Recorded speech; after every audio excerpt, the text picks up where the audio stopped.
So, next question. This is our next question. The reaction between alkyl halide and lithium dialkyl copper to obtain an alkane is called. That is our alkyl halide, RX, lithium dialkyl copper, that is R2LiCu. ഇവർ തമ്മിൽ പരസ്പരം react ചെയ്താൽ എന്ത് product കിട്ടുമെന്നാണ് നമുക്ക് ചോദിച്ചിരിക്കുന്നത്. കിട്ടുന്ന product എന്ന് പറയുന്നത് ആൽക്കെയിൻ ആണ്. ഈ എക്സ് മാറിയിട്ട് അതിന് പകരം ആർ ഗ്രൂപ്പ് സബ്സ്റ്റിറ്റ്യൂട്ട് ആവും. അപ്പം ആൽക്കെയിൻ ആണ് നമുക്ക് കിട്ടുന്നത്. അതവർ പറഞ്ഞിട്ടുമുണ്ട്. പക്ഷെ അവർ ചോദിച്ചിരിക്കുന്നത് റിയാക്ഷൻ്റെ പേരാണ്. അപ്പോൾ ഇതൊരു ഡിഗ്രി ലെവൽ ടോപ്പിക്ക് തന്നെയാണ്. പക്ഷെ നിങ്ങൾ അതിനകത്ത് മനസ്സിലാക്കേണ്ടത് നമ്മുടെ അടുത്ത് അങ്ങ് റിയാക്ഷനോട്ട് ഇറങ്ങി ചെന്ന ഒരു ക്വസ്റ്റ്യൻ ചോദിച്ചിട്ടില്ല. ജസ്റ്റ് റിയാക്ഷൻ ഇന്ന റിയാക്ഷൻ പേരെന്താണ്. അപ്പോൾ നമ്മൾ പഠിക്കേണ്ടതും ആ ഒരു രീതിയിൽ തന്നെയാണ്. നമ്മൾ റിയാക്ഷനിലോട്ട് അങ്ങോട്ട് ഇറങ്ങിച്ചെല്ലാതെ അത് പി ജി ലെവൽ ടോപ്പിക്കായി പോകും. ടെക്നിക്കൽ അസിസ്റ്റൻറ്റ് നമുക്ക് അത്രയും ലെവലൊന്നും പ്രതീക്ഷിക്കേണ്ട കാര്യമൊന്നുമില്ല. ഔട്ടർ ലൈനിൽ നിന്ന് മാത്രമേ മാക്സിമം ക്വസ്റ്റ്യൻസ് ചോദിക്കത്തുള്ളൂ. അപ്പോൾ നിങ്ങൾ റിയാക്ഷൻ പഠിക്കുമ്പോഴത്തേക്ക് റിയാക്ഷൻ എന്താണ്, എന്ത് കിട്ടുന്നു, ആരൊക്കെ തമ്മിൽ റിയാക്ട് ചെയ്യുന്നുള്ള ഒരു കറക്റ്റ് ഐഡിയ മനസ്സിലാക്കി വെച്ചേക്കുക. അങ്ങനെയാണെങ്കിൽ നിങ്ങൾക്ക് ഈസി ആയിട്ട് റിയാക്ഷൻ സൈഡിൽ ഇതുവരെ എല്ലാ ക്വസ്റ്റ്യൻസും ചെയ്യാൻ പറ്റും. നമ്മൾ ഇതേവരെ കണ്ട എല്ലാ റിയാക്ഷൻ സൈഡിലും അങ്ങനെ ഒരു ക്വസ്റ്റ്യൻസ് മാത്രമേ ഇവിടെ ചോദിച്ചുള്ളൂ ടെക്നിക്കൽ എക്സാംസിന്. അപ്പോൾ അതുകൊണ്ട് അത് മാത്രം നിങ്ങൾ കൂടുതൽ ഫോക്കസ് ചെയ്താൽ മതി. കൂടുതൽ അങ്ങ് ഡീപ്പിലോട്ട് ഇറങ്ങി പോകേണ്ട കാര്യമില്ല. നമ്മളും അതായിരിക്കും കൂടുതൽ ഫോക്കസ് ചെയ്യുന്നത്. സോ ഈ റിയാക്ഷൻ്റെ പേരെന്ന് പറയുന്നത് കോറി ഹൗസ് റിയാക്ഷൻ എന്നാണ്. ഡയറക്റ്റ് നെയിംഡ് റിയാക്ഷൻ ആണ്. വുഡ്സ് റിയാക്ഷൻ അല്ല. അത് ആൽക്കൈൽ ഹാലൈഡിൽ നിന്ന് ആൽക്കേനെ പ്രിപ്പയർ ചെയ്യുന്ന റിയാക്ഷൻ തന്നെയാണ്. പക്ഷേ LiCu അല്ല എടുക്കുന്നത്, നമ്മൾ സോഡിയവും ട്രൈതറുമാണ് എടുക്കുന്നത്. അപ്പോൾ റിയാക്റ്റൻ്റ് മാറുന്നതിനനുസരിച്ച് പേര് മാറിക്കൊണ്ടിരിക്കും. സെൻറ്റേഴ്സൺ റിയാക്ഷനും കോഡീസ് റിയാക്ഷനും രണ്ടും വേറെ ടൈപ്പ് റിയാക്ഷൻസ് ആണ്. എല്ലാം P G level topic, degree level ടോപ്പിക്കാണ്. ഇത് നമ്മൾ പ്ലസ് ടുവിലും പഠിക്കുന്നതാണ് വുഡ്സ് റിയാക്ഷൻ. ബാക്കിയെല്ലാം നിങ്ങൾ ഡിഗ്രിയിൽ പഠിക്കുന്നതാണ്. അപ്പോൾ അതുകൊണ്ട് ക്ലിയർ ആയിട്ട് നോക്കി വെച്ചേക്കുക. അപ്പോൾ ഇത്രയും സെക്ഷൻസ് മാത്രം നിങ്ങളിവിടെ നോക്കിയാൽ മതി. കൂടുതലായിട്ട് ഡീപ്പായിട്ട് പോകേണ്ട കാര്യമൊന്നുമില്ല. നെക്സ്റ്റ് ക്വസ്റ്റിലോട്ട് പോകാം. ഇതാണ് നമ്മുടെ next question. The octane number of diesel is expressed by mixing a sample of isooctane with isooctane ഏതുമായിട്ട് മിക്സ് ചെയ്യുമ്പോഴാണ് നമ്മളുടെ ഒക്ടേൻ നമ്പർ ഓഫ് ഡീസൽ നമ്മൾ എക്സ്പ്രസ് ചെയ്യുന്നതാണ്. അപ്പോൾ നമുക്ക് ഇവിടുത്തെ ആൻസർ എന്ന് പറയുന്നത് എൻ ഹെപ്റ്റേൻ ആണ്. നോർമൽ ഹെപ്റ്റേനും ഐസോ ഒക്ടേനും കൂടെ മിക്സ് ചെയ്യുമ്പോഴാണ് നമ്മൾ ഡീസലിൻ്റെ ഒക്ടേൻ നമ്പർ നമ്മൾ കണ്ടുപിടിക്കുന്നത്. ഓക്കെ, സിമ്പിളാണ്. ഇത് നമുക്ക് ഒക്ടേൻ നമ്പർ കൂടാതെ തന്നെ നമ്മുടെ ആൻറ്റി നോക്കിങ് ഏജൻസ് ഉണ്ട്. നോക്കിങ് എന്ന് പറഞ്ഞൊരു പ്രോപ്പർട്ടി ഉണ്ട്. ഇതെല്ലാം നമ്മുടെ പെട്രോളിയം അല്ലെങ്കിൽ ഗ്യാസുമായിട്ട് ബന്ധപ്പെട്ട് വരും. നമ്മുടെ നമ്മളെ കത്തുന്ന നമ്മുടെ ഗ്യാസസുമായിട്ട് ബന്ധപ്പെട്ട് വരുന്നതാണ്. ഓക്കെ, നമ്മൾ വെഹിക്കിൾസിലൊക്കെ ഫ്യൂവലായിട്ട് യൂസ് ചെയ്യില്ല, അവരുമായിട്ട് ബന്ധപ്പെട്ട് വരുന്ന ടോപ്പിക്കാണ്. ഇതും ഡിഗ്രി ലെവൽ ടോപ്പിക്കാണ്, നമുക്ക് പ്ലസ് ടുവിൽ പഠിക്കാനില്ല. ഓക്കെ, അടുത്തിലോട്ട് പോകുന്നു. Hexamethylene cobalt 3 ion is say. Hexamethylene cobalt 3 ion ഏത് ടൈപ്പ് ആളാണെന്നാണ് ചോദിച്ചിരിക്കുന്നത്. ആക്ച്വലി ഈ ഒരു ക്വസ്റ്റ്യൻ നമ്മുടെ പ്ലസ് ടു ലെവലിൽ നമ്മുടെ കോർഡിനേഷൻ കോമ്പൗണ്ട്സിൽ നമ്മൾ ഈ ഒരു ടോപ്പിക്ക് പഠിക്കുന്നുണ്ട്. അതായത് ലോ സ്പിന്നും ഇന്നർ ഓർബിറ്റൽ കോംപ്ലക്സുകളെയും പറ്റി പഠിക്കുന്നുണ്ട്. പക്ഷേ നിങ്ങൾ അവിടെ ഫോക്കസ് ചെയ്യാത്ത കാര്യമാണ് നമ്മൾ ഇവിടെ ഫോക്കസ് ചെയ്യാൻ പോകുന്നത്. ഇതൊരു ഡിഗ്രി ലെവൽ ക്വസ്റ്റ്യൻ തന്നെയാണ്. കാരണം ഇവിടെ അവർ ചോദിച്ചിരിക്കുന്നത്, നിങ്ങളൊരു കാര്യം മനസ്സിലാക്കേണ്ടത്, ഇവിടുത്തെ സെൻട്രൽ മെറ്റൽ എന്ന് പറയുന്നത് കൊബാൾട്ടാണ്. ഓക്കെ, സെൻട്രൽ മെറ്റൽ കൊബാൾട്ടാണ്. കൊബാൾട്ടിൻ്റെ ഓക്സിഡേഷൻ സ്റ്റേറ്റ് അവർ ബ്രാക്കറ്റിനെ തന്നിട്ടുണ്ട്. കൊബാൾട്ട് 3+ ആണ്. കൊബാൾട്ട് 3+, ഇതാണ് അവർ തന്നേക്കുന്നത്. ഓക്കെ, കൂടെ വന്നിരിക്കുന്നത് അമീനാണ്. അമീൻ എന്ന് പറഞ്ഞാൽ NH3 ആണ്. NH3.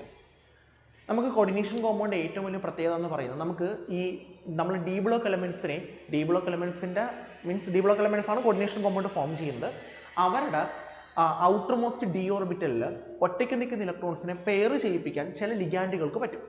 അങ്ങനെ പെയർ ചെയ്യിപ്പിച്ചാൽ അവരെ വിളിക്കുന്ന പേര് ലോ സ്പിൻ കോംപ്ലക്സ് എന്നും, പെയർ ചെയ്യിപ്പിക്കുന്നില്ല എന്നുണ്ടെങ്കിൽ അവരെ വിളിക്കുന്ന പേര് ഹൈ സ്പിൻ കോംപ്ലക്സ് എന്നുമാണ്. നമ്മൾ പെയർ ചെയ്യിപ്പിക്കുന്നതിന് കോമൺ ആയിട്ട് എക്സാമ്പിൾ പഠിക്കുന്നത് CN, CO ഇങ്ങനെയുള്ള ആൾക്കാരെയാണ് നമ്മൾ NO2 ഇങ്ങനെയൊക്കെ ആൾക്കാരെയാണ് നമ്മൾ പെയറിങ്ങിന് വേണ്ടിയിട്ട് എക്സാമ്പിൾ, അതായത് അവരെ പെയർ ചെയ്യിപ്പിക്കുന്നത്, ഒറ്റയ്ക്ക് നിൽക്കുന്ന ഇലക്ട്രോൺസിനെ പെയർ ചെയ്യിപ്പിക്കാൻ കഴിവുള്ള ലിഗാൻഡുകൾ. അപ്പം ഇങ്ങനെ ഇവരെയാണ് നമ്മൾ കോമൺ ആയിട്ട് എക്സാമ്പിളായിട്ട് പഠിക്കുന്നത്. എന്നാൽ ഈ ഓക്സിഡേഷൻ സ്റ്റേറ്റ് മാറുന്നതിനനുസരിച്ച് ചില ലിഗാൻഡ്സ് ഹൈ സ്പിന്നിൽ നിന്ന് ലോ സ്പിന്നിലോട്ട് വരാറുണ്ട്.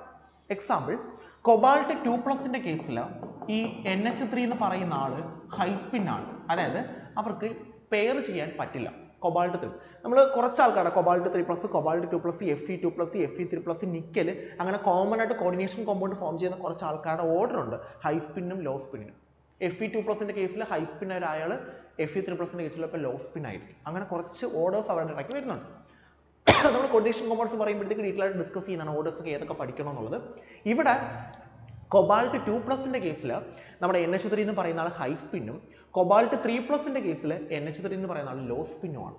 ലോ സ്പിൻ കാരണം ജസ്റ്റ് ഓക്സിഡേഷൻ സ്റ്റേറ്റ് മാറിയപ്പോഴേക്കും സെയിം ആൾ തന്നെ സെയിം ലിഗാൻഡ് തന്നെ ഹൈ സ്പിന്നിൽ നിന്ന് ലോ സ്പിന്നിലോട്ട് കൺവേർട്ട് ചെയ്യും. അപ്പോൾ അങ്ങനെ കുറച്ച് ലിഗാൻസും കുറച്ച് കാര്യങ്ങളും ഒക്കെ ഉണ്ട്.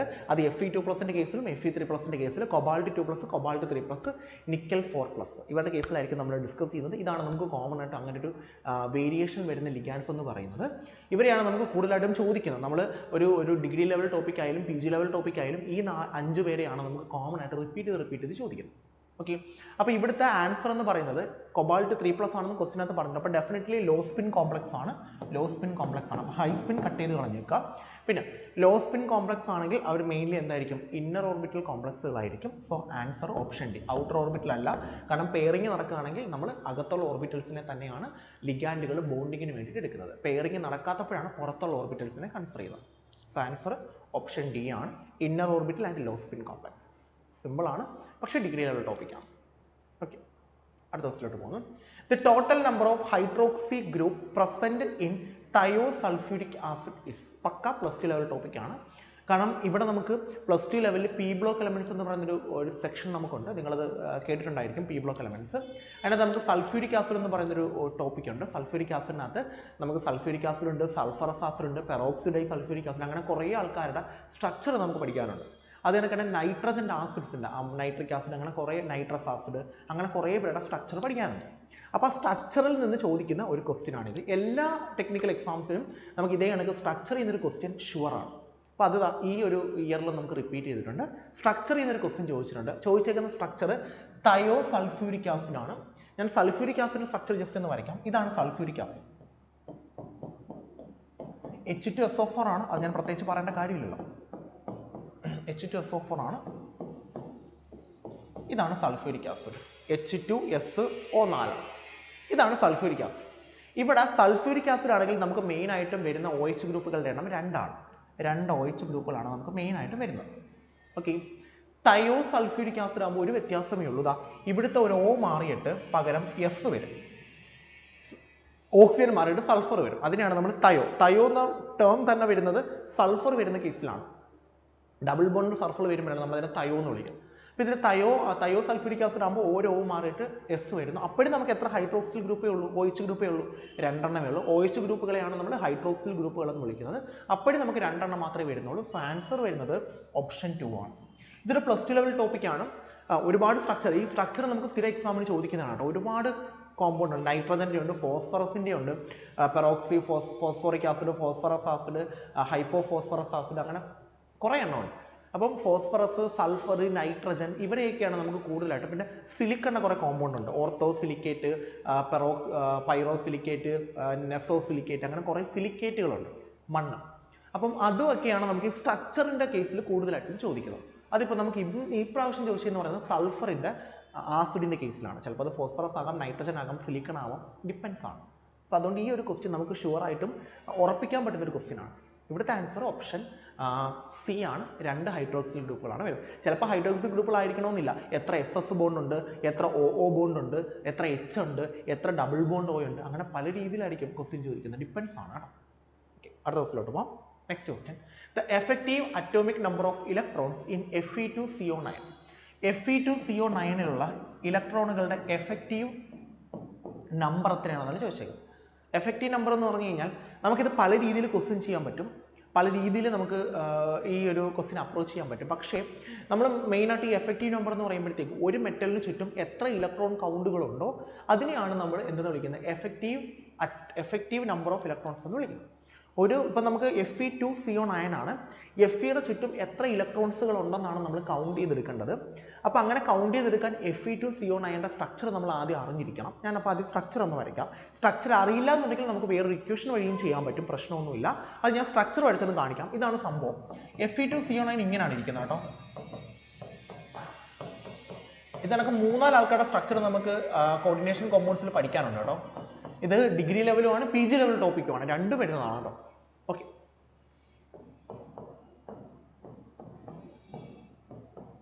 ഇതാണ് Fe2CO9. ഈ CO ഫ്രണ്ടിലോട്ടാണെന്ന് വിചാരിക്കുക കേട്ടോ. ഈ CO ഫ്രണ്ടിലോട്ടാണ്. 1, 2, 3, 4, 5, 6, 7, 8, CO 9 എണ്ണം. Fe രണ്ടെണ്ണം. ഇനി നമുക്ക് നോക്കേണ്ടത് ഈ ഒരു Feയുടെ ചുറ്റും എത്ര ഇലക്ട്രോൺ കൗണ്ടുകളുണ്ടോ അതിനെ വിളിക്കുന്ന പേരാണ് അതിൻ്റെ എഫക്റ്റീവ് നമ്പർ ഓഫ് ഇലക്ട്രോൺസ്. നമുക്കൊന്ന് കൗണ്ട് ചെയ്യാം. ഇവിടെ രണ്ടെണ്ണം ഉണ്ട്. 4, 6, 8, 10, 12, 14. ഓക്കെ. പിന്നെ Feയുടെ ഇലക്ട്രോൺസിൻ്റെ എണ്ണം കൂടെ കൗണ്ട് ചെയ്യണം. ഓക്കെ. അപ്പോൾ ഇതെല്ലാം കൂടെ കൗണ്ട് ചെയ്യുമ്പോഴാണ് നമ്മളതിനെ എഫക്റ്റീവ് അറ്റോമിക് നമ്പർ എന്ന് വിളിക്കുന്നത്. പക്ഷേ ഇങ്ങനെ ഈ ഒരു ഇക്വേഷൻ പഠിച്ച് കണ്ടുപിടിക്കുന്നതിനെക്കാട്ടി കുറച്ചും കൂടെ എളുപ്പമാണ് നമ്മൾ എന്ത് വെച്ച് കണ്ടുപിടിക്കുന്നത്? ഇക്വേഷൻ വെച്ച് കണ്ടുപിടിക്കുന്നത്. ഇക്വേഷൻ ഇതാണ്: half of G plus NMM. ഇതാണ് ഇക്വേഷൻ എന്ന് പറയുന്നത്. Half of G plus NM, effective number of electron കണ്ടുപിടിക്കാൻ. G എന്ന് പറയുന്നത് ടോട്ടൽ നമ്പർ ഓഫ് ഇലക്ട്രോൺസ് ആണ്. NM എന്ന് പറയുന്ന number of electrons in metal ബോണ്ടാണ്. മെറ്റൽ ബോണ്ടിലുള്ള ഇലക്ട്രോൺസിൻ്റെ എണ്ണം. ഇവിടെ 2 Fe ഉള്ളതുകൊണ്ട് ഡെഫിനറ്റ്ലി 2 ബോണ്ടേ കാണത്തുള്ളൂ. അതുകൊണ്ട് NMMൻ്റെ വാല്യൂ നമുക്ക് 2 കൊടുക്കാം. ഒരു ബോണ്ടല്ലേ ഉള്ളൂ. 2 Fe ആകുമ്പോൾ ഒരു ബോണ്ടേ കാണും. ഒരു ബോണ്ടിൽ 2 ഇലക്ട്രോണേ ഉള്ളൂ. നമുക്ക് ഇക്വേഷൻ എഴുതാം. ഇക്വേഷൻ വെച്ചിട്ട് ആൻസർ ഒന്ന് കണ്ടുപിടിച്ച് നോക്കാം. ഹാഫ് ഓഫ് G എന്ന് പറയുന്നത് ടോട്ടൽ നമ്പർ ഓഫ് ഇലക്ട്രോൺസ് ആണ്. G അതായത് ആ കോമ്പൗണ്ടിൻ്റെ കയ്യിലുള്ള ടോട്ടൽ നമ്പർ ഓഫ് ഇലക്ട്രോൺസ്. നമുക്കൊന്ന് കൗണ്ട് ചെയ്യാം.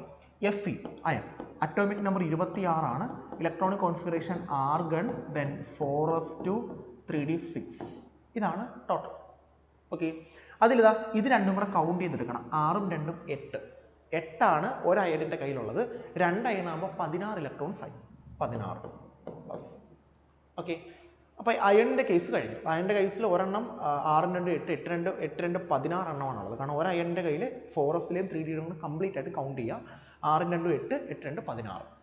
പിന്നെ CO 2 എണ്ണം വീതമാണ് കൊടുക്കുന്നത്. അപ്പോൾ 9 CO ആകുമ്പോൾ 18 എണ്ണമായി. ഓക്കെ. 18ഉം 16ഉം 34 എണ്ണമായി. അപ്പം ജിയുടെ value 34 plus number of metal bond, number of electrons in metal bond. Number of electrons എന്ന് പറയുമ്പോൾ ഒരു മെറ്റൽ ബോണ്ടിൽ 2 ഇലക്ട്രോൺ ആണ്. അപ്പോൾ 2. 34 2 36 ആണ്. 36 18 എന്ന് വരും. ആൻസർ ഓപ്ഷൻ ഡി ആണ്. ഇത് നമ്മൾ 18 ഇലക്ട്രോൺ റൂൾ എന്ന് പഠിക്കാറുണ്ട്. ഇതിനകത്ത് 18 ഇലക്ട്രോൺസ് ആണ് ചുറ്റുമുള്ളത്. ഓക്കെ. നമുക്ക് ഇവിടെ നിന്ന് കൗണ്ട് ചെയ്ത് നോക്കാം. വേണ്ട, CO 2 ഇലക്ട്രോൺസ് 2, 4, 6. ദെൻ ഇത് ബ്രിഡ്ജ് ബോണ്ടാണ്. കംപ്ലീറ്റ് ആയിട്ട് കൗണ്ട് ചെയ്യരുത്. 2, 4, 6, ഇത് 8. ശരിയല്ലേ? പിന്നെ ഈ സിയോയുടെ കയ്യിൽ നമ്മൾ പറഞ്ഞത് 8 എണ്ണം ഉണ്ടെന്നാണ്. 8 എണ്ണം ഉണ്ടെന്നാണ്. അപ്പോൾ 2, 4, 6. ദെൻ ഇവിടുത്തെ ഒരെണ്ണം മാത്രമേ ഇങ്ങോട്ട് പോകുന്നുള്ളൂ. ഇവിടുന്ന് 2 എണ്ണം കിട്ടുകയാണ്. കാരണം CO അല്ല ലിഗാൻഡാണ്. അപ്പോൾ 2 എണ്ണം കിട്ടുകയാണ്. അപ്പം 2, 4, 6, 8, 6, 14. ഓക്കെ. 14. ദെൻ 15, 16, 17, 18. 15, 16, 17, 18 ഓരോ ഇലക്ട്രോൺസ് വീതം. കാണുമെന്ന് അറിയാമോ? ഈ സിഒയ്ക്ക് 2 ഇലക്ട്രോണേ കൊടുക്കാൻ പറ്റും. അത് ഇങ്ങോട്ടൊരെണ്ണം കൊടുത്തിട്ടുണ്ട്. ബ്രിഡ്ജ് ബോണ്ടാണ്. അതിനൊക്കെ Fe 1 ഇലക്ട്രോൺ മാത്രമേ ഇങ്ങോട്ട് കൊടുത്തിട്ടുള്ളൂ. സിയോടെ Fe അവിടുന്ന് 1 ഇലക്ട്രോൺ കൊടുത്തിട്ടുണ്ട്. അപ്പം അങ്ങനെ നമ്മൾ കൗണ്ട് ചെയ്യേണ്ടത്. ഇവിടെ 2 എണ്ണം കൗണ്ട് ചെയ്യാം. കാരണം ഇവിടെ CO എന്ന് പറയുന്നത് നമ്മുടെ ലിഗാൻഡാണ്. ലിഗാൻഡ് 2 ഇലക്ട്രോണിനെയാണ് കൊടുക്കുന്നത്. അപ്പോൾ ഇവിടെ 2 ഇലക്ട്രോൺ 2, 4, 6. പിന്നെ Feയുടെ കയ്യിൽ 6ഉം 2ഉം 8. 8ഉം 6ഉം 14 എണ്ണമായി മൊത്തം. പിന്നെ വരുന്നത് ഇതിൽ നിന്ന് ഓരോന്ന് വെച്ചാൽ കൗണ്ട് ചെയ്യാവും. കാരണം ഈ CO എന്ന് പറയുന്നത് ഈ ബോണ്ട് ഇല്ലായിരുന്നെങ്കിൽ 2 എണ്ണം കൗണ്ട് ചെയ്യാമായിരുന്നു. പക്ഷേ ഈ ബോണ്ട് ഉള്ളതുകൊണ്ട് ഓരോന്ന് വെച്ചായിരിക്കും 2 പേർക്കും കൊടുക്കുന്നത്. അപ്പോൾ ഒരെണ്ണേ കൗണ്ട് ചെയ്യാൻ പറ്റും. ഒരെണ്ണം 3 എണ്ണമായി. പിന്നെ Fe ബോണ്ടിനകത്ത് 1 ഇലക്ട്രോൺ മാത്രമേ Fe കൊടുക്കുന്നുള്ളൂ. അപ്പോൾ ഒരെണ്ണം മാത്രമേ കൗണ്ട് ചെയ്യാവൂ. 2 എണ്ണം കൗണ്ട് ചെയ്ത് കളയരുത്. 14, 15, 16, 17, 18 ഇലക്ട്രോൺസ് ആണ് ഇതിന് ചുറ്റുമുള്ളത്. ആൻസർ 18 ആണ്. അതിനേക്കാട്ടി കുറച്ചും കൂടെ നല്ലത് ഈ ഒരു ഇക്വേഷൻ വഴി കണ്ടുപിടിക്കുന്നതാണ്. അപ്പോൾ നിങ്ങൾക്ക് സ്ട്രക്ചർ പോലും അറിയണമെന്നില്ല. ജസ്റ്റ് ആ ഇക്വേഷൻ അറിയാമെങ്കിൽ കറക്റ്റായിട്ട് കണ്ടുപിടിക്കാൻ പറ്റും. ഓക്കെ.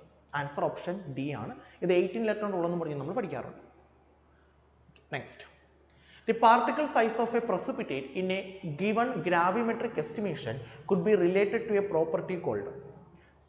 ഗ്രാവിമെട്രിക് എസ്റ്റിമേഷൻ ആണ് നമ്മുടെ PG ലെവൽ ടോപ്പിക്കാണ്. ഇമ്പോർട്ടൻ്റ് ആയിട്ടുള്ള ടോപ്പിക്കാണ് PGയിൽ ഗ്രാവിമെട്രിക് അനാലിസിസ്. വെയിറ്റ് കണ്ടുപിടിക്കാനാണ് നമ്മൾ യൂസ് ചെയ്യുന്നത്.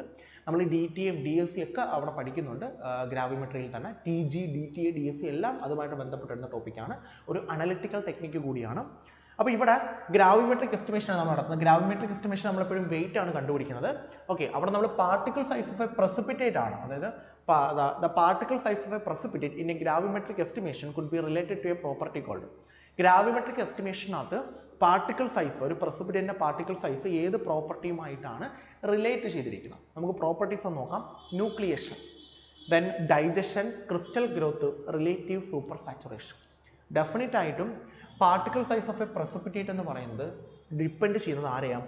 റിലേറ്റീവ് സൂപ്പർ സാച്ചുറേഷനെയാണ്. കാരണം സൂപ്പർ സാച്ചുറേഷൻ കൂടുന്നതിനനുസരിച്ചാണ് പ്രസിപ്പിറ്റേറ്റ് ഫോം ചെയ്യുന്നത്. അപ്പോൾ അതുകൊണ്ട് സൂപ്പർ സാച്ചുറേഷനെ തന്നെയാണ് അത് ഡിപ്പെൻഡ് ചെയ്യുന്നത്.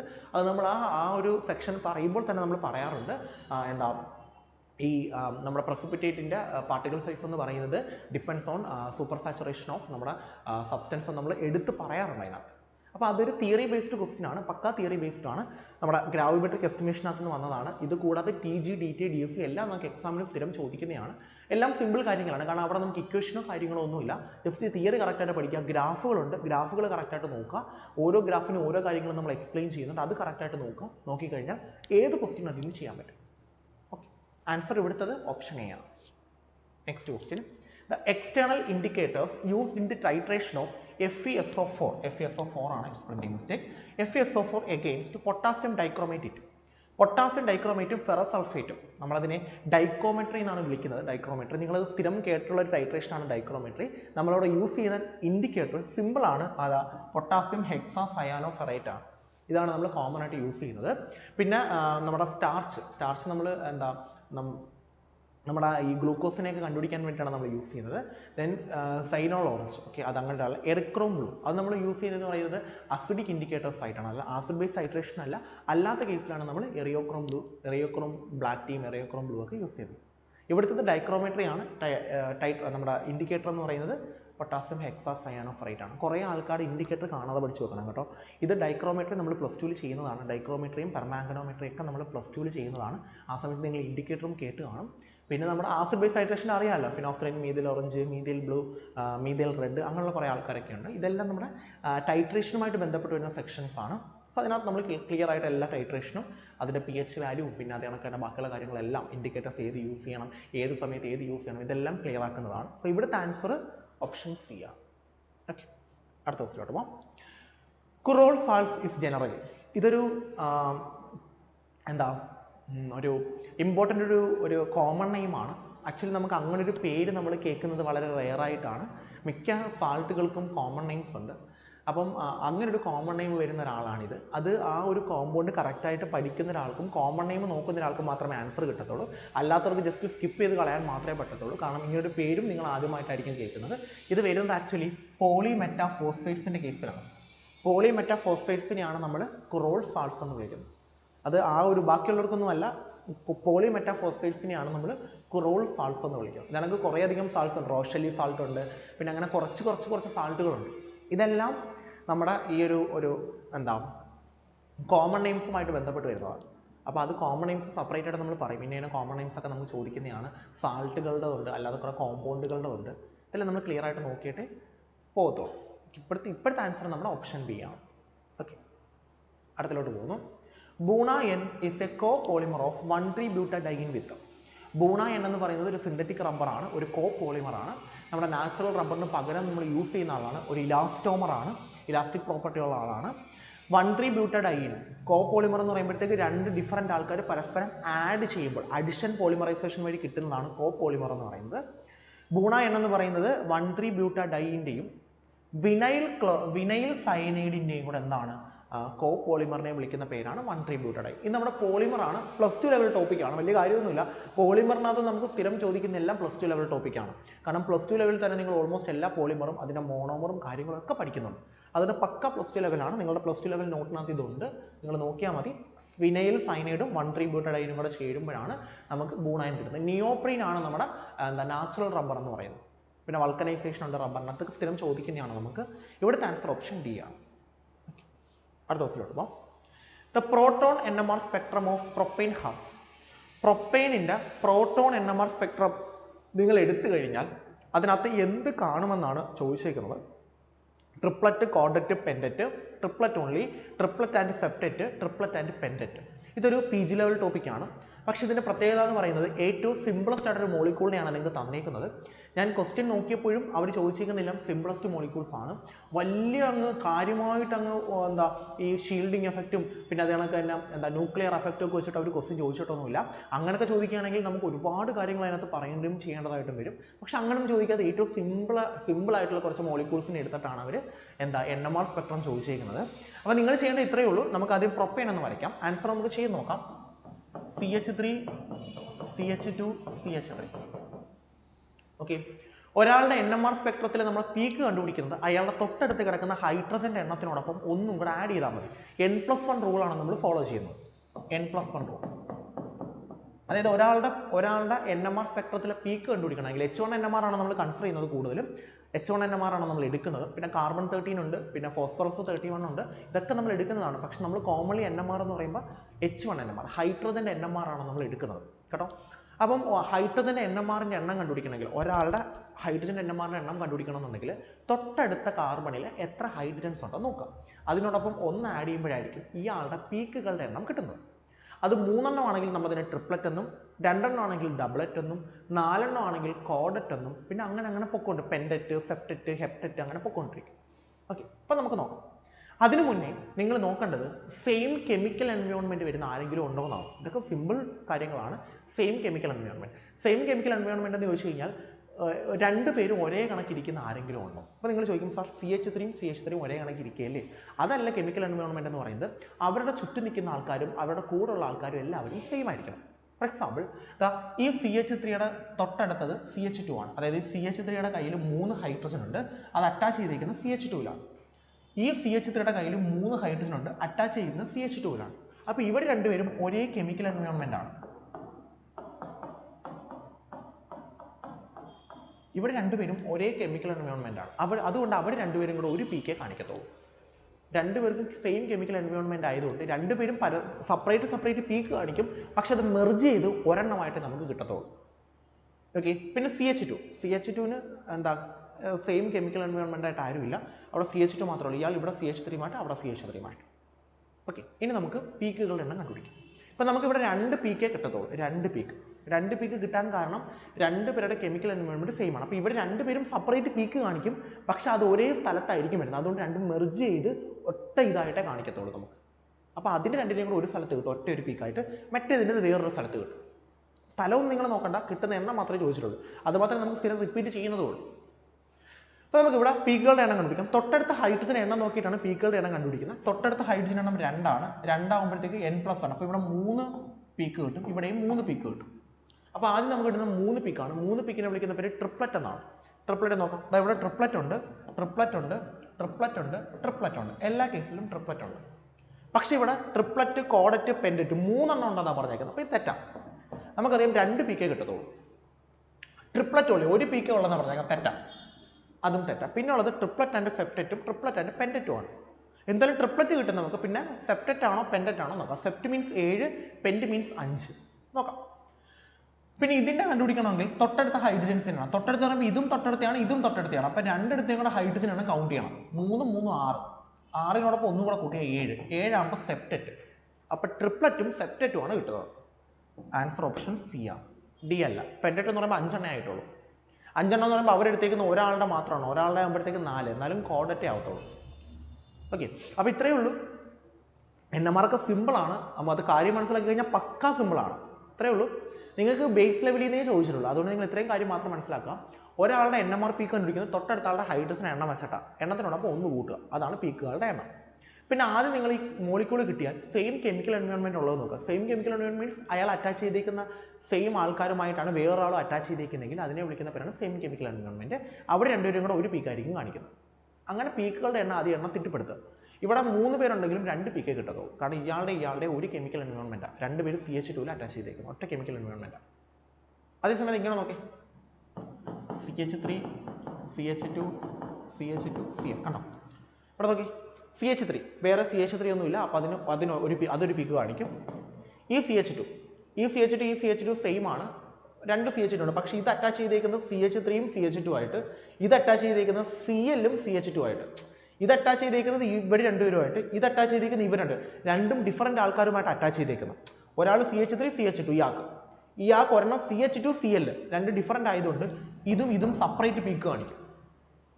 അപ്പോൾ ഇത് എത്ര പീക്ക് കാണിക്കും? ഇത് കാണിക്കുന്ന ഇപ്പോൾ 3 പീക്കാണ് നമുക്ക് കിട്ടുന്നത്, ഇതിൻ്റെ. ഇതെങ്ങനെ കാണിക്കും? തൊട്ടടുത്ത ആളുടെ എണ്ണം നോക്കാം, 2. 2നോടൊപ്പം 1 കിട്ടും, 3 ആയിരിക്കും ഇയാൾ കാണിക്കുന്നത്, ട്രിപ്ലറ്റ്. ഇയാൾ എങ്ങനെ ആയിരിക്കും കാണിക്കുന്നത്? തൊട്ടടുത്ത ആൾക്കാർ ഇതും 3, 2, 5, മൊത്തം 5 എണ്ണം ഉണ്ട്, 5, 1, 6 പീക്കായിരിക്കും കാണിക്കുന്നത്. ഇയാളോ ഇപ്പുറത്ത് ആരുമില്ല, ഇപ്പുറത്ത് 2 ഹൈഡ്രജൻ ഉണ്ട്, അപ്പോൾ ഇയാൾ ഒരു ട്രിപ്ലറ്റ് കാണിക്കും. അപ്പോൾ നമുക്ക് 2 ട്രിപ്ലറ്റും ഒരു ഹെക്സറ്റും കിട്ടും, 6 പീക്കുള്ള ഒരെണ്ണവും കിട്ടും. ഇതെങ്ങനെ അങ്ങ് ചെയ്താൽ മതി, സിമ്പിളാണ്. ഇവിടുത്തെ ആൻസർ ഓപ്ഷൻ സി ആണ്. അടുത്ത ദിവസത്തിലോട്ട് പോകുന്നു. Diphenyl guanidine is used in the vulcanization process as. Diphenyl guanidine നമ്മൾ വൾക്കനൈസേഷൻ പ്രോസസ്സ്, റബ്ബറിൻ്റെ എലാസ്റ്റിക് പ്രോപ്പർട്ടി കൂട്ടാനായിട്ട് നമ്മൾ യൂസ് ചെയ്യുന്നതാണ് വൾക്കനൈസേഷൻ. സൾഫറാണ് നമ്മൾ ആഡ് ചെയ്യുന്നത്. ആ പ്രോസസ്സിനകത്ത് ഡൈഫിനൈൽ ഗ്വാനിഡിൻ എന്തിനാണ് യൂസ് ചെയ്യുന്നതാണ്? It's used as an accelerator. Vulcanization പ്രോസസ്സിനെ ആക്സിലറേറ്റ് ചെയ്യാനായിട്ടാണ് നമ്മൾ എന്ത് യൂസ് ചെയ്യുന്നത്? ഡൈഫിനൈൽ ഗ്വാനിഡിൻ യൂസ് ചെയ്യുന്നത്. ഓക്കെ, ബാക്കി എല്ലാത്തിനും റിട്ടാർഡറും ഡൈക്കും പ്ലാസ്റ്റിസൈസറിനും എല്ലാ എക്സാമ്പിൾസ് ഉണ്ട്. അത് നമ്മൾ വൾക്കനൈസേഷൻ പ്രോസസ്സ് പറയുമ്പോൾ പറയുന്നതാണ്. ഇത് ഡിഗ്രി ലെവലാണ്, +2 ലെവലല്ല. വൾക്കനൈസേഷൻ ഡിഗ്രി +2 ലെവലാണ്, പക്ഷേ അതിനകത്ത് യൂസ് ചെയ്യുന്ന ഈ ആക്സിലേറ്ററും പ്ലാസ്റ്റിസൈസേഴ്സും റിട്ടാർഡറും ഡൈയും ഒക്കെ ഡിഗ്രി ലെവൽ ടോപ്പിക്കാണ്. അടുത്തിലോട്ട് പോകുന്നു. Which one of the following is an anti aromatic compound? ഇതിലേത് കോമ്പൗണ്ടാണ് ആൻറ്റി ആരോമാറ്റിക് എന്നാണ്? ഇതൊരു +2 ലെവൽ ടോപ്പിക്കാണ്. നമ്മൾ ഹക്കിൾസ് റൂളും കാര്യങ്ങളൊക്കെ ഡിസ്കസ് ചെയ്യുന്നത് +2 ലെവലിലാണ്. ആ ലെവലിൽ നിന്ന് തന്നെ ചോദിച്ചിരിക്കുന്ന ഒരു ക്വസ്റ്റ്യൻ ആണ്. അസുലീൻ ഒരു ആരോമാറ്റിക് കോമ്പൗണ്ടാണ്. ട്രൊപ്പീലിയം അയോൺ ആരോമാറ്റിക് കോമ്പൗണ്ടാണ്. നാഫ്തലീൻ ആരോമാറ്റിക് കോമ്പൗണ്ടാണ്. സൈക്ലോ ഒക്ടാ ടെട്രായിൻ അത് ആരോമാറ്റിക് അല്ല, അത് നോൺ ആരോമാറ്റിക് കോമ്പൗണ്ടാണ്. കാരണം അതിന് പ്ലാനാർ സ്ട്രക്ചർ അല്ല, അതിനൊരു ബോട്ട് ഷേപ്പ്ഡ് സ്ട്രക്ചറാണ്. അത് നമ്മൾ +2 ലെവലിൽ തന്നെ പഠിക്കുന്നതാണ്. സൈക്ലോ ഒക്ടാ ടെട്രായിൻ ബോട്ട് ഷേപ്പ്ഡ് ആണെന്നുള്ളത്. ആൻസർ ഓപ്ഷൻ ബി ആണ്. നാഫ്തലീൻ അറിയാതെ അതെങ്ങനെയുണ്ട്? ഇതാണ് നാഫ്തലീൻ. ഇത് പ്ലാനാറിറ്റി ഉണ്ട്, കോൺജുഗേഷൻ ഉണ്ട്, പിന്നെ 4n+2 റൂളാണ് ഒബേ ചെയ്യുന്നത്. അതുകൊണ്ട് ഇതെല്ലാം ആരോമാറ്റിക് ആണ്. ഇത് 3 ആരോമാറ്റിക് ആണ്. ട്രൊപ്പീലിയം ഇങ്ങനെ ഇരിക്കും, ഇതാണ് ട്രൊപ്പീലിയം എന്താ ആരോമാറ്റിക് ആണ്, കാര്യങ്ങളൊന്നുമില്ല, കോൺജുഗേഷനും കാര്യങ്ങളെല്ലാം ഉണ്ട്, 6 ഇലക്ട്രോൺസ് ആണ്, ആരോമാറ്റിക് ആണ്. അസുലിൻ ഇങ്ങനെ ഇരിക്കും,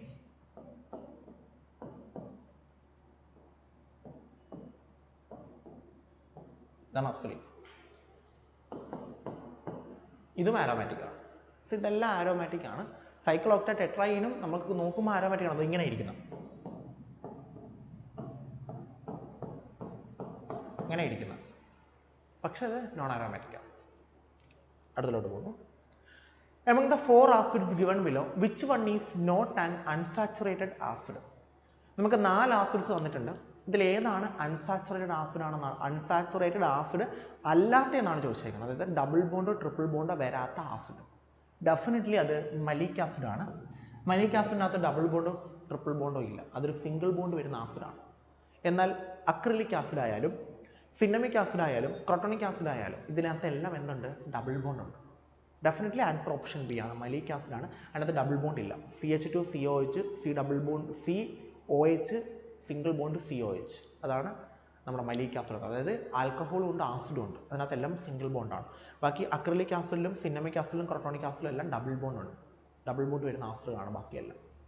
ആൻസർ ഓപ്ഷൻ ബി ആണ്. ഓക്കെ, നമ്മൾ കാണുന്ന ആൾക്കാരാണ്. സിന്നമിക് ആസിഡ് എല്ലാം നമുക്ക് പഠിക്കാനുള്ളതാണ്. അക്രിലിക് ആസിഡ് നമ്മൾ ഈ ചെയ്ത് ഇടയ്ക്കിടയ്ക്ക് ഓരോ പ്രൊഡക്റ്റായിട്ട് നമുക്ക് കിട്ടുന്ന ആളാണ്. ക്രോട്ടോണിക് ആസിഡും അങ്ങനെ തന്നെ. അപ്പോൾ അതിൽ നിന്നെല്ലാം നമുക്ക് മനസ്സിലാക്കാൻ പറ്റും. അത് ഓർത്ത് വെച്ചേണ്ട കാര്യങ്ങളാണ്, എന്നിട്ട് ക്വസ്റ്റ്യൻ ചോദിക്കുന്നതിൽ നമ്മൾ പ്രതീക്ഷിക്കുന്നതല്ല. Okay, next question. 1,3-butadiene on bromination in presence of hexane and the product on warming up to 60 degrees Celsius, then the major product is on. 1,3-butadiene എടുക്കുന്നു. ഇതാണ് 1,3-butadiene. 1 2 3 4 1,3-butadiene. ഇതാണ് 1,3-butadiene. ഞാൻ ഹൈഡ്രജൻ ഒന്നും കൊടുക്കുന്നില്ല. 1,3-butadiene അത് നമ്മുടെ ആരുമായിട്ട് ചെയ്യുന്നു? ബ്രോമിനുമായിട്ട് റിയാക്ട് ചെയ്യുന്നു. ബ്രോമിനുമായിട്ട് റിയാക്ട് ചെയ്യുന്നു. അപ്പോൾ ബ്രോമിൻ വന്നത് ഇവിടെ ആഡ് ചെയ്യും. ഡബിൾ ബോണ്ടുകളിലാണ് ബ്രോമിൻ ആഡ് ചെയ്യുന്നത്. അപ്പോൾ ഇവിടെ ഒന്ന് ആഡ് ചെയ്യുന്നു. ആഡ് ചെയ്യുമ്പോൾ നമുക്ക് ഇങ്ങനെ കിട്ടും CBr സിംഗിൾ ബോണ്ട് C. ഇവിടെ ഒരു പോസിറ്റീവ് ചാർജ് വരും, കാരണം ഈ ബോണ്ട് എടുത്തിട്ട് ഫോം ചെയ്യും. പിന്നെ single bond C, double bond C. ഇത് ഈ ഡബിൾ ബോണ്ട് ഇങ്ങോട്ട് ഷിഫ്റ്റ് ചെയ്യും, ഈ പോസിറ്റീവ് ചാർജ് ഇവിടെ വരും. അടുത്ത ബ്രോമിൻ വരുമ്പോൾ ഇവിടെ ആയിരിക്കും ബ്രോമിൻ ആഡ് ചെയ്യുന്നത്. അപ്പം 1ലും 4ലുമാണ് ബ്രോമിൻ ആഡ് ചെയ്യുന്നത്. 1 2 3 4. നമ്മൾ വിചാരിക്കും ഒന്നിലും മൂന്നിലുമാണ്, ഒന്നിലും മൂന്നിലും ഡബിൾ ബോണ്ട് എഴുതുന്നത് നമ്മൾ വിചാരിക്കും ഒന്നിലും മൂന്നിലും ആയിരിക്കും ആഡ് ചെയ്യുന്നത്. അപ്പോൾ നമ്മൾ എന്ത് ചെയ്യും 1,3 അഡീഷൻ പ്രൊഡക്റ്റ് എന്ന് ആൻസർ എഴുതും. പക്ഷേ തെറ്റാണ്. ഒന്നിൽ ആഡ് ചെയ്ത് കഴിഞ്ഞാൽ പിന്നെ ഇവിടെ പോസിറ്റീവ് ചാർജ് വരും, ഇത് റെസൊണൻസ് വഴി ഇങ്ങോട്ട് ഷിഫ്റ്റ് ചെയ്യും, ഇവിടെ പോസിറ്റീവ് ചാർജ് വരും. അപ്പം 1ൽ 4ലാണ് ആഡ് ചെയ്യുന്നത്. ആൻസർ ഓപ്ഷൻ ബി ആണ്. 1,4 അഡീഷണൽ പ്രൊഡക്റ്റ് ആണ്. ഇത് സ്റ്റീരിയോ കെമിസ്ട്രിയിൽ നമ്മൾ പഠിക്കുന്നതാണ്. റീജിയോ സെലക്ടിവിറ്റി ആണ്, ബേസിക് ലൈൻ ആണ് പഠിച്ചിരിക്കുന്നത്. ബേസിക് ലൈനിൽ നിന്ന് ചോദിക്കുന്ന ഒരു ക്വസ്റ്റ്യൻ ആണ് 1,4 അഡീഷണൽ പ്രൊഡക്റ്റ്. ഓക്കെ, നെക്സ്റ്റ് ക്വസ്റ്റിലോട്ട് പോകാം. സോ നമുക്ക് നെക്സ്റ്റ് ക്വസ്റ്റിലോട്ട് പോകാം. ഇതാണ് നമ്മുടെ next question. The energy associated with the second energy level of hydrogen atom in erg per atom is. അപ്പം സെക്കൻഡ് ലെവൽ ഓഫ് ഹൈഡ്രജൻ്റെ കേസാണ് ചോദിച്ചിരിക്കുന്നത്. സെക്കൻഡ് ലെവൽ അതും എർഗ് പെർ ആറ്റത്തിലാണ് നമ്മൾ കണ്ടുപിടിക്കേണ്ടത്. നമുക്ക് എനർജി കണ്ടുപിടിക്കാനുള്ള ഇക്വേഷൻ ഉണ്ട് ഹൈഡ്രജൻ ആറ്റത്തിന്. അത് ബോറാണ് നമുക്ക് തന്നേക്കുന്നത്. അത് നമ്മൾ +2 ലെവൽ ടോപ്പിക്ക് തന്നെയാണ്. ഇതാണ് energy of an electron in nth orbital is equal to -13.6 into Z² divided by n². -HCRH Z² divided by n² ആണ്. HCRHന് പകരമാണ് 13.6 എടുത്തേക്കുന്നത്. ഓക്കെ, ഇനി നമ്മളത് സബ്സ്റ്റിറ്റ്യൂട്ട് ചെയ്യും. ഇത് ജൂളിലാണ് നമുക്ക് കിട്ടുന്നത്, കിലോ ജൂൾ പെർ മോളിലാണ്. ഓക്കെ, -13.6 ഇൻറ്റു Z, ഹൈഡ്രജൻ ആയതുകൊണ്ട് ഇസഡിൻ്റെ വാല്യൂ 1 ആണ്. 1² divided by n means second energy ലെവലാണ്. സെക്കൻഡ് എനർജി ലെവൽ എന്ന് പറയുമ്പോൾ സെക്കൻഡ് ഓർബിറ്റിലാണ്. സോ 2². അപ്പോൾ നമുക്ക് കിട്ടുന്നത് 13.6/2 എന്ന് വരും. 13.6/2 എന്ന് വരും. ഇതാണ് നമുക്ക് കിട്ടുന്നത്. ഇനി ഇതിനെ നമ്മൾ എർഗിലോട്ട് മാറ്റണമെന്നുണ്ടെങ്കിൽ നമ്മൾ ചെയ്യേണ്ടത് ഇതിനെ 1.6 ഇൻറ്റു 10⁻⁻12 കൊണ്ട് ഇൻറ്റു ചെയ്യും. 1.6 ഇൻറ്റു 10⁻⁻12 കൊണ്ട് ഇൻറ്റു ചെയ്യാം. ഇൻറ്റു ചെയ്ത് കഴിഞ്ഞാൽ നമുക്കിത് എന്തിലോട്ട് കിട്ടും? എർഗിലോട്ട് കിട്ടും. സോ ഇതെല്ലാം ചെയ്ത് കഴിയുമ്പോഴത്തേക്ക് നമുക്ക് കിട്ടുന്ന ആൻസർ എന്ന് പറയുന്നത് ഓപ്ഷൻ സി ആണ്. 5.44 ഇൻറ്റു 10⁻⁻12. ആ 10⁻⁻12 അതേ കണക്ക് തന്നെ ഇവിടെ ഉണ്ട്. ഇതിനെ ഇതുകൊണ്ട് കട്ട് ചെയ്ത് നോക്കുക നിങ്ങൾ. 136 ഡിവൈഡ് ബൈ 2 6. ഓക്കെ, ദെൻ 16 8 6.8 എന്ന് വരും. 6.8 ഇൻറ്റു 1.6 68 16.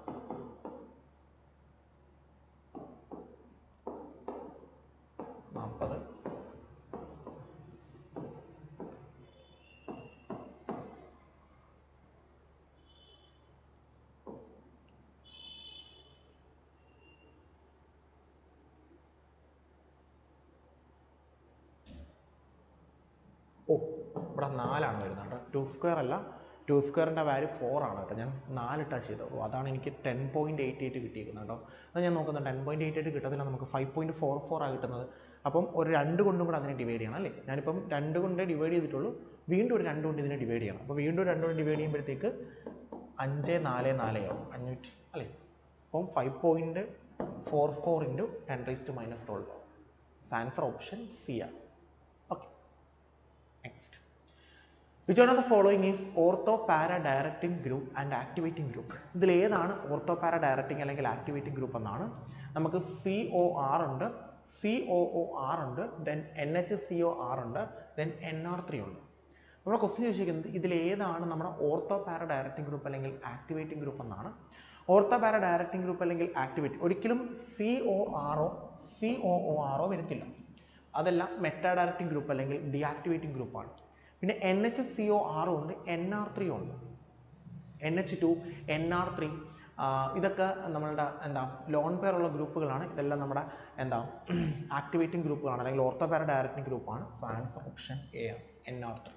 ഇതൊരു ortho-para-directing ഗ്രൂപ്പാണ്. അടുത്ത ക്വസ്റ്റ്യനിലോട്ട് പോകാം. ട്രാൻസ്-2-ബ്യൂട്ടീൻ ഓൺ ബ്രോമിനേഷൻ ഗീവ്സ്. ഓ, ഇവിടെ ഒരു മിസ്റ്റേക്ക് വന്നു കേട്ടോ.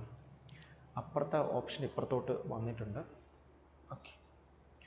ഓക്കെ, എന്തായാലും ഞാൻ ആൻസർ പറയാം. ട്രാൻസ്-2-ബ്യൂട്ടീൻ ഓൺ ബ്രോമിനേഷൻ ഗീവ്സ്. ട്രാൻസ്-2-ബ്യൂട്ടീനെ നമ്മൾ ബ്രോമിനേഷൻ ചെയ്ത് കഴിഞ്ഞാൽ നമുക്ക് മുകളിലോട്ടും താഴോട്ടും ഓരോ ബ്രോമിനെ കിട്ടും. ആ പ്രൊഡക്റ്റിനെ നമ്മൾ വിളിക്കുന്ന പേര് അത് ആദ്യം മുകളിലോട്ട് രണ്ടാമത് താഴോട്ട് അല്ലെങ്കിൽ രണ്ടാമത് മുകളിലോട്ട് ആദ്യം താഴോട്ട് അങ്ങനെ വേണമെങ്കിലും നമുക്ക് കിട്ടാം. അപ്പോൾ എങ്ങനെ വേണമെങ്കിലും നമുക്ക് കിട്ടാം. അതുകൊണ്ട് നമ്മളതിനെ വിളിക്കുന്ന പേര് മീസോ ഡൈബ്രോമൈഡ് എന്നാണ്. മീസോ ഡൈബ്രോമൈഡ് ആയിരിക്കും നമുക്ക് കിട്ടുന്നത്. അതെങ്ങനെയാണ് ട്രാൻസ്-2-ബ്യൂട്ടീൻ എന്ന് പറയുമ്പോൾ ഇങ്ങനെ ഇരിക്കും. Trans CH3 CH3 H H ഇതാണ് ട്രാൻസ്-2-ബ്യൂട്ടീൻ. ഇത് ബ്രോമിനേഷൻ നടക്കുമ്പോൾ നമുക്ക് 2 പ്രൊഡക്റ്റ് കിട്ടും. C double bond C, C single bond C ആവും, C single bond C. Bromination നടന്നല്ലോ. CH3 ഇവിടെ H ഇവിടെ H, ഇങ്ങോട്ട് Br ഇരിക്കുന്നതും ഇങ്ങോട്ട് Br ഇരിക്കുന്നതും മുകളിലോട്ട് താഴോട്ട്. ആദ്യം മുകളിലോട്ട് രണ്ടാം, ഇനി തിരിച്ചു വരും. ആദ്യം താഴോട്ട് രണ്ടാമത് മുകളിലോട്ട്. അപ്പോൾ അങ്ങനെ രണ്ട് പ്രൊഡക്റ്റ് കിട്ടും. അതിനെ നമ്മൾ വിളിക്കുന്ന പേരാണ് മീസോ ഡൈബ്രോമൈഡ്. മീസോ എന്ന് പറഞ്ഞാൽ അങ്ങനെ ആ ഒരു അറേഞ്ച്മെൻറ്റ് നമ്മൾ വിളിക്കുന്ന പേര്. ഒന്ന് മുകളിലോട്ട് താഴോട്ട്, നെക്സ്റ്റ് രണ്ടാമത് താഴോട്ട്, അടുത്തത് മുകളിലോട്ട്. സോ അതുകൊണ്ട് രണ്ട് പ്രൊഡക്റ്റ് നമുക്ക് കിട്ടുന്നുണ്ട്. അതിനെ വിളിക്കുന്ന പേര് meso dibromide. Answer option A ആണ്. അടുത്ത ക്വസ്റ്റിലോട്ട് പോകാം. The electronic configuration of europium is. യൂറോപ്പിയത്തിൻ്റെ ഇലക്ട്രോണിക് കോൺഫിഗറേഷനാണ്, സിമ്പിളാണ്. ആദ്യം എലമെൻ്റ് ഒക്കെ കറക്റ്റായിട്ട് പഠിച്ചു വെച്ച് കഴിഞ്ഞാൽ നമുക്ക് എഫ് ബ്ലോക്ക് എലമെൻസിൻ്റെ ഇലക്ട്രോണിക് കോൺഫിഗറേഷൻ എഴുതാൻ പറ്റും. വളരെ സിമ്പിളാണ്. ഞാൻ ഇങ്ങനെയാണ് നമ്മൾ എഴുതുന്നത്. നമ്മൾ electronic configuration LA CE PR ND PM SM EU GD TB DY HO ER ഇങ്ങനെയാണ് നമ്മൾ എഴുതുന്നത്. ഇതാണ് ഇത് നമ്മൾ കാണാതെ പഠിക്കണം. സിമ്പിൾസ്. യൂറോപ്യൻ താഴെ കിടക്കുന്നത് നമ്മൾ എഴുതുന്നത്, ആദ്യം എഴുതുന്നത് 4F1 5D1 6S2. ഓക്കെ, എന്നിട്ട് 6S2 എല്ലാവർക്കും കോമൺ ആണ്. 6S2 6S2 6S2 6S2 6S2 6S2 6S2 6S2 6S2 എല്ലാവർക്കും കോമൺ ആണ്. പിന്നെ ഏഴാമത്തെ ആൾ ഇവരെല്ലാം 5D0 5D0 5D0 5D0 5D0. ഏഴാമത്തെ ആൾക്ക് 1 2 3 4 5 6 7. ഏഴാമത്തെ ആൾക്ക് ഈ 5D1 വരും. 14ാമത്തെ ആൾക്ക് 8 9 10 11 1 2 3 4 5 6 7. ഏഴാമത്തെ ആൾക്ക് 1 1 2 3 4 5 6 LA CE PR ND PM SM EU GD TB DY HO ER TM YB LU. ഇനിയും മോളിക്കൂളുണ്ട് കേട്ടോ. ഓക്കെ, ഞാനത് ഇവിടെ എഴുതാം. Okay, LA CE PR ND PM SM EU GD TB DY HO ER TM YB LU. ഇത്രയും പേരുണ്ട്. LA CE PR ND PM SM EU GD TB DY HO ER TM YB LU. ആദ്യത്തെ ആൾക്ക് 4F1 5D1 6S2. Okay, അവസാനത്തെ ആൾക്ക് 4F14 5D1 6S2. LA തൊട്ട് കല്ല start ചെയ്യുന്നതാണോ? C തൊട്ട് mistake of C. 4F1 5D1 6S2. കാരണം LA F block element അല്ല, സീറിയം തൊട്ട് സ്റ്റാർട്ട് ചെയ്യുന്നത്. CE PR ND PM SM EU GD TB DY HO ER TM YB LU. പിന്നെ ഏഴാമത്തെ ആൾക്ക് 1 2 3 4 5 6 7. ഏഴാമത്തെ ആൾക്ക് ഇത് തന്നെ 4F1 പകരം 4F7. 4F1 4F. 14ാമത്തെ ആൾക്ക് 8 9 10 11 12 13 14. 14ാമത്തെ ആൾക്ക് 4F14. ഒന്നാമത്തെ ആൾക്ക് 1, ഏഴാമത്തെ ആൾക്ക് 7, 14ാമത്തെ ആൾക്ക് 14. പിന്നെ 5D1 6S2. എല്ലാവർക്കും 5D1 ഒന്നാമത്തെ ആൾക്കും ഏഴാമത്തെ ആൾക്കും 14ാമത്തെ ആൾക്കും 5D1 6S2. 4F1 4F7 4F14. പിന്നെ വരുന്നത് എല്ലാവർക്കും 6S2. ബാക്കിയുള്ളവർക്കാണ് 6S2 6S2 6S2 6S2 എല്ലാവർക്കും. പിന്നെ എല്ലാവർക്കും 5D0 5D0 5D0 5D0 5D0 5D0 5D0 5D0 5D0 5D0 5D0 എല്ലാവർക്കും 5D0. 5D1 വരുന്നത് 1 7 14 മാത്രം.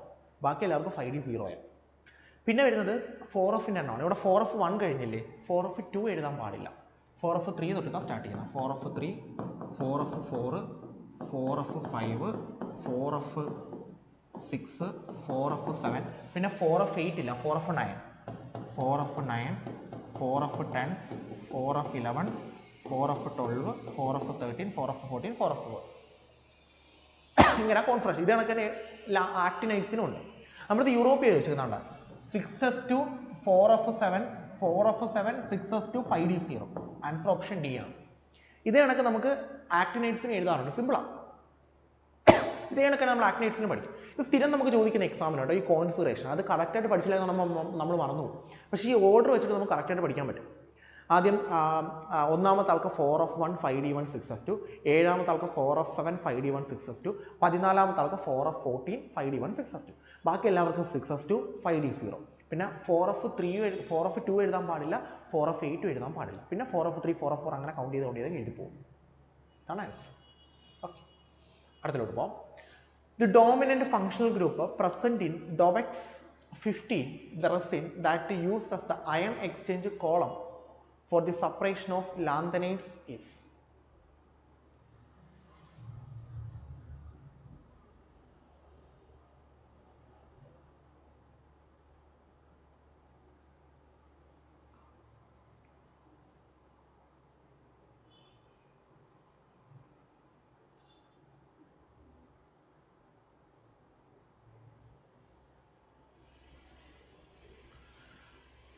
Okay, the dominant functional group present in DOVX 15. DOVX 15 റെസിനകത്ത് കാണപ്പെടുന്ന ഡോമിനന്റ് ഫങ്ഷണൽ ഗ്രൂപ്പ് ഏതാണെന്നാണ് ക്വസ്റ്റ്യൻ. ഒരുപാട് resins ഉണ്ട്, 3-4 എണ്ണം.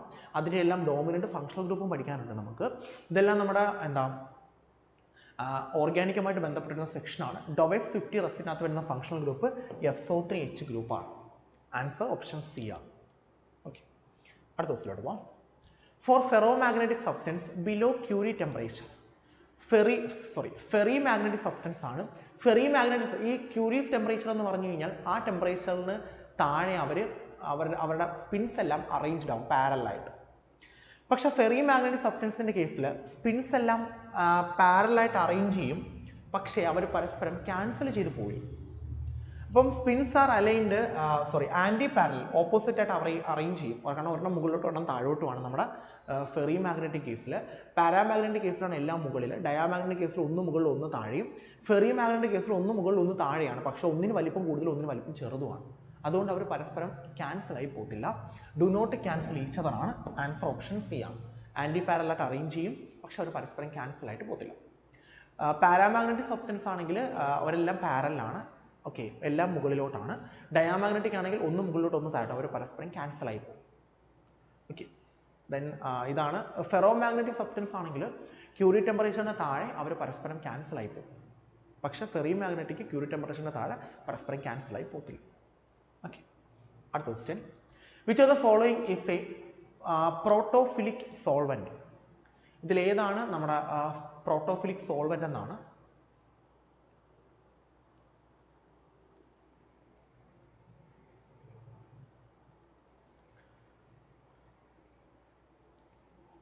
സോ നമ്മുടെ ആൻസർ വരുന്നതെന്ന് പറയുന്നത് പ്രോട്ടോഫിലിക് സോൾവെന്റ് എക്സാമ്പിൾ എന്ന് പറയുന്നത് ഓപ്ഷൻ ഡി ആണ്, C6H5N. ഇതാണ് നമ്മുടെ protophilic solvent example. Means പ്രോട്ടോൺസിനെ accept ചെയ്യാൻ കഴിവുള്ള ആൾക്കാർ, C6H5N. ഓക്കെ, സിമ്പിളാണ്.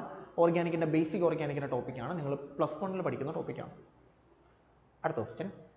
An indicator of the intermolecular binding force which keeps the molecule together in a solvent. An indicator of intermolecular binding force. Intermolecular binding ഫോഴ്സിൻ്റെ indicator, അതായത് രണ്ട് ആൾക്കാരെ പരസ്പരം join ചെയ്ത് വെക്കുന്ന ഇന്റർമോളിക്കുലർ ഫോഴ്സിൻ്റെ ഇൻഡിക്കേറ്റർ ആരാണെന്നാണ് ചോദിച്ചിരിക്കുന്നത്. അതെന്ന് പറയുന്നത് ടോട്ടൺ കോൺസ്റ്റൻ്റ് ആണ്. ഡാൾട്ടൺ കോൺസ്റ്റൻ്റ് അല്ല, ബയോൺസ് കോൺസ്റ്റൻ്റ് അല്ല, ലിക്വിഡ് കോൺസ്റ്റൻ്റ് അല്ല, ഇത് ടോട്ടൺ കോൺസ്റ്റൻ്റ് ആണ്. ആൻസർ ഓപ്ഷൻ സി ആണ്. ഡിഗ്രി ലെവൽ ടോപ്പിക്കാണ്, സി ആണ് ആൻസർ ആയിട്ട് വരുന്നത്. ഓക്കെ, അടുത്ത ക്വസ്റ്റിലോട്ട് പോകാം. Trans butene on bromination gives. ട്രാൻസ്-ടു-ബ്യൂട്ടീൻ്റെ ബ്രോമിനേഷൻ എന്ന് പറഞ്ഞാൽ എന്ത് കിട്ടുമെന്നാണ് നമുക്ക് ഓൾറെഡി അറിയാവുന്നത്. ഏതാ? മീസോഡൈ ബ്രോമൈഡ് ആണ് നമുക്ക് കിട്ടുന്നത്. ഒന്ന് മുകളിലോട്ട് ഒന്ന് താഴോട്ട്, അടുത്ത കേസിൽ ഒന്ന് താഴോട്ട് ഒന്ന് മുകളിലോട്ട്, അതായിരിക്കും നമുക്ക് കിട്ടുന്നത്. Answer option A. അപ്പോൾ ഇത്രയും ക്വസ്റ്റ്യൻസ് ആണ് നമുക്ക് വരുന്നത്. ഇത് നിങ്ങൾ നോക്കിയാൽ നിങ്ങൾക്ക് മനസ്സിലാവും, പല ക്വസ്റ്റ്യൻസും ഡിഗ്രി ലെവലാണ്, ചില ക്വസ്റ്റ്യൻസ് PG ലെവലിൻ്റെ ബൗണ്ടറി എന്ന് ചോദിച്ചിട്ടുണ്ട്. ഡിഗ്രി ലെവലിൻ്റെ ഓർഗാനിക് ക്വസ്റ്റ്യൻസ് എല്ലാം ബൗണ്ടറിയാണ്, റിയാക്ഷൻസ് എല്ലാം ബൗണ്ടറി എന്ന് മാത്രമേ ചോദിച്ചിട്ടുള്ളൂ. +2 ലെവൽ അവർ കുറച്ച് കേട്ട് ചോദിച്ചിട്ടുണ്ട്. റിയാക്ഷൻസ് എല്ലാം ഇക്വേഷൻസ് ന്യൂമറിക്കൽസ് എല്ലാം നമുക്ക് +2 ലെവലിൽ നിന്നാണ് ചോദിച്ചിരിക്കുന്നത്. പിന്നെ ഒരുപാട് തിയറി ബേസ്ഡ് ക്വസ്റ്റ്യൻസ് അവർ ഡിഗ്രിന്നും +2ന്നും PGന്നും ഒക്കെ എടുത്തിട്ടുണ്ട്. അപ്പോൾ അതുകൊണ്ട് ആ ടോപ്പിക്കെല്ലാം ക്ലിയർ ആക്കി മനസ്സിലാക്കി ടോപ്പിക്ക് വെച്ച് ഇതെല്ലാം കണ്ടിന്യൂ ചെയ്ത് പോകാനാണ് നോക്കേണ്ടത്. അപ്പോൾ ഇതാണ് നമ്മുടെ ഈ previous year technical assistant question പേപ്പറിൻ്റെ റിവ്യൂ എന്ന് പറയുന്നത്. എല്ലാം എളുപ്പമുള്ള ക്വസ്റ്റ്യൻസ് ആയിരുന്നു. ഒരുവിധം പഠിച്ചിട്ട് പോയ ആൾക്കാർക്ക് സൂപ്പറായിട്ട് ചെയ്യാൻ പറ്റുന്ന ക്വസ്റ്റ്യൻസ് ആണ്. മാക്സിമം മാർക്ക് മേടിക്കാനും പറ്റും. ബാക്കിയുള്ള സബ്ജക്റ്റ് എങ്ങനെയാണെന്ന് അറിയില്ല. കെമിസ്ട്രിയെ സംബന്ധിച്ചിടത്തോളം ഇത് വളരെ സിമ്പിളായിരുന്നു. അപ്പോൾ ആ ലെവലിൽ നിന്ന് ഫോക്കസ് ചെയ്ത് കഴിഞ്ഞാൽ കുറച്ചും കൂടെ മാറി നമ്മൾ കുറച്ചും കൂടെ വേറെ രീതിയിലും കൂടെ ചിന്തിക്കേണ്ടി വരും ഇപ്രാവശ്യം. അപ്പോൾ ആ ഒരു ലെവലിൽ നിന്ന് ഫോക്കസ് ചെയ്തുകൊണ്ട് പിന്നെ ഇപ്പം നമുക്ക് ഓരോ എക്സാം കഴിയുന്തോറും മാറ്റങ്ങൾ വരുന്നുണ്ട്. അപ്പോൾ ആ മാറ്റങ്ങൾ ഇവിടെ നമുക്ക് പ്രതീക്ഷിക്കാം. അപ്പോൾ അതും കൂടെ നോക്കിയിട്ട് നമുക്ക് ആയിരിക്കും നമ്മൾ ടോപ്പിക്ക് ഡിസ്കസ് ചെയ്യുന്നത്. സോ ഇതാണ് ക്വസ്റ്റ്യൻ പേപ്പർ റിവ്യൂ എന്ന് പറയുന്നത്.